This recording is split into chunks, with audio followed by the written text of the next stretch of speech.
Uh, General Sudhakar, now, but I have a concern, and the concern is that we know Trump does the rhetoric, his aides do the rhetoric, but then that gets started conversion into policy. The 50% tariffs are not rhetoric, that is now policy.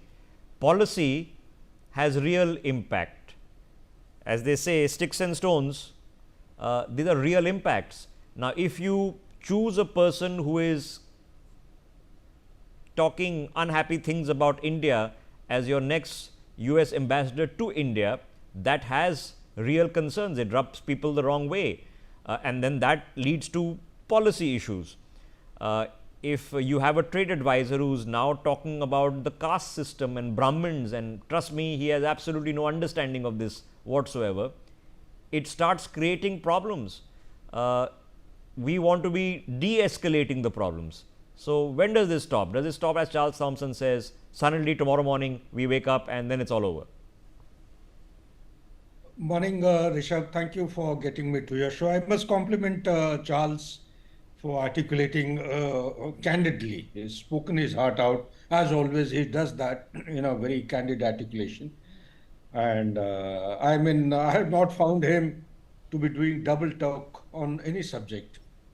Having said that, a long time back, I was in Africa, and there was an old man in Africa who told me, I remember, the context was different, but it's quite relevant to what just Charles had said and what you have alluded to in your preamble, that when a tree grows, a growing tree will grow silently.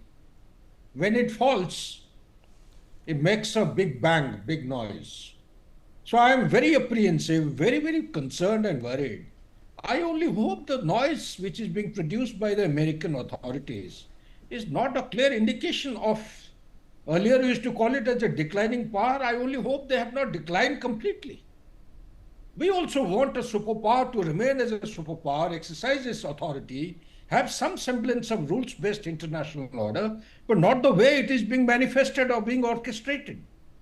They expect the entire universe or the world order to demonstrate some degree of civilization or civility.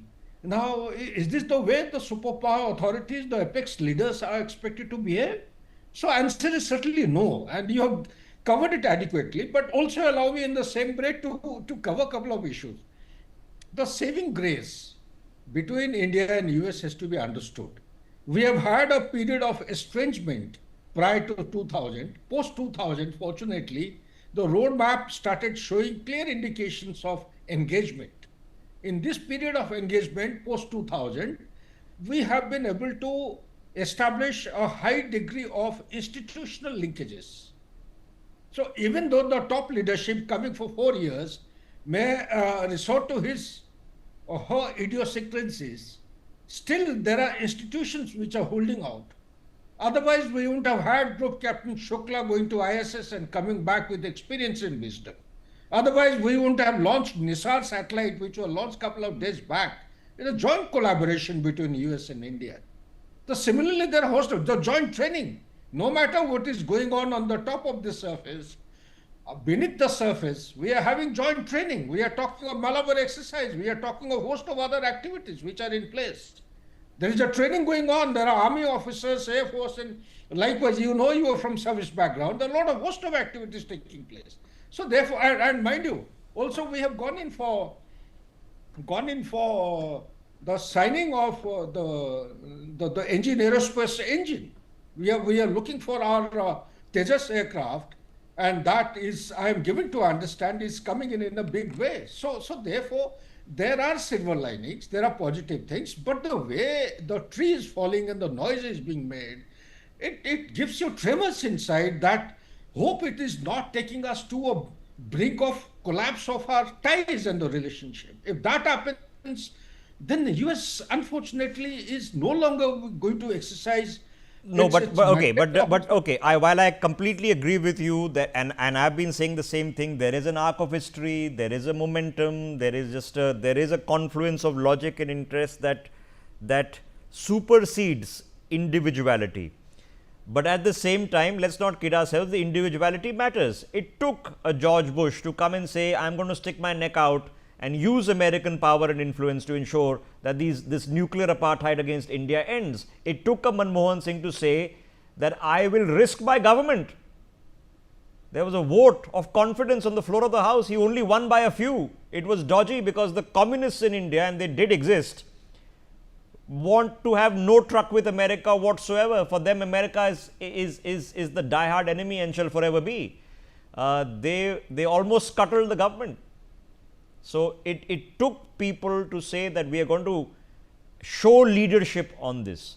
And then, of course, the reverse gets converted into policy. So my issue now is that 50% tariff is not rhetoric. It's not a negotiating position. It is policy. Policy has real world impacts. Policy now means that the Americans who wanted to buy those products are going to have to pay substantially more, and the Indians who were preparing those products, because the Americans don't want to, these are not some high skilled jobs, textiles and other things, will lose their jobs. And once they lose their jobs, what do you think? That they'll be singing praises of the Trump administration? Absolutely not. And will they not be lobbying the Indian government to take action against these bizarre measures by the United States? Yes, they will be. They already are. So we get into a strange position. Just stay with me. Lots of breaking developments coming in. This is the former US ambassador to Russia who has now spoken out. His name is Michael McFaul, targeting President Donald Trump. Not the first one to do so, and I'm sure he's not a friend either. This is what he has posted. I quote, "How did Trump so alienate Modi that he's now attending a summit with autocrat Xi and Putin," adding that his team are just bad at diplomacy, unquote. More breaking developments coming in as America settles in for the night. The former US Deputy Treasury Secretary Evan Feigenbaum has also now targeted Peter Navarro, describing him as, I quote, "a loose cannon whose statements risk undoing decades of bipartisan progress in India-US relations. These guys have tanked 25 years of painstaking and bipartisan work to build productive US-India relations. The road to peace in Ukraine most certainly does not run through New Delhi, and it is quite the deflection to say so," unquote. Now, is it derailing 25 years of progress? The answer is absolutely yes. And I need anybody who has some logic and semblance to understand things in the US-India relations went south after independence. They went south because the Pakistani, also newly independent country, invaded Kashmir. That's what actually happened. And the Americans and the Brits, instead of recognizing it as an armed invasion, which is what it was, called it a dispute. And hence, Nehru, who believed in multilateralism and the UN system and a new world order, this is what he ended up with for going to the UN. Subsequently, the Americans and the Western powers have done everything possible to deny weapons to India so it could defend itself, and provided all those weapons to Pakistan. They made Pakistan a Ceto-Cento ally. In 1971, there was a huge humanitarian issue in India. Millions, and immigration is such a big issue in Europe and America right now. We are talking about millions of refugees were camped across the border into India, fleeing rape and atrocity of the most heinous kinds taking place in the erstwhile East Pakistan. India and Indians bled and went to war to defend them. And Nixon, and we've seen the handwritten notes of Nixon, went in to help a Pakistani dictator, an army dictator called Yahya Khan. The 7th Fleet was sent into the Bay of Bengal. Now that is not rhetoric, that's literally sending in the jets and the ships to threaten, maybe even attack India? What was it doing in the Bay of Bengal? Hanging around? No, it was then sent there for a purpose.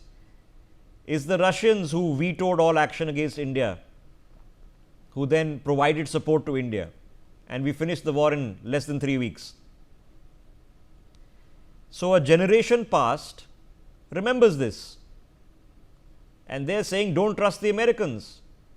Now what has happened is, people like me, who for 20 years, my entire career has been that this is obvious, it's the arc of history. Obviously the Americans and the Indians need to work together. This is the future of the world. This is the new Indo-Pacific charter that needs to be put together.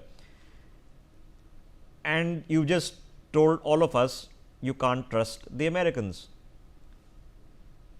And that has legacy problems. It has a practical effect that, yes, Prime Minister Modi is having to reset things with China, because his objective is not necessarily geostrategy. His objective is India needs to keep growing as a country. That's all we want, is that we want better things for our people.